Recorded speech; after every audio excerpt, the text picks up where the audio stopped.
على عكس الأخبار المتداولة في وقت سابق، قررت المحكمة الابتدائية بالدار البيضاء عدم قبول إسقاط ولاية الممثل أمين ناجي على ابنه لصالح طليقته الفنانة جميلة الهوني. وتقدمت هذه الأخيرة بالشكاية قبل أسابيع لدى محكمة الأسرة، التمست من خلالها تمكينها من استصدار الوثائق الإدارية الخاصة بابنها دون الرجوع إلى والده.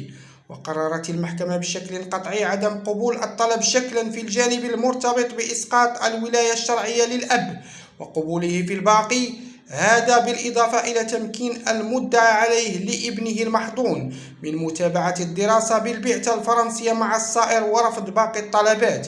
وكانت الفنانة جميلة الهوني قد عبرت في محادثة خاصة مع أحد المنابر الإعلامية عن سعادتها الكبيرة بما اعتبرته حكما لصالحها يخول لها حق تدبير أمور ابنها الإدارية دون الرجوع إلى والده، قبل أن يتبين لها وقوع خطأ من طرف هيئة دفاعها في الاطلاع على مضمون الحكم.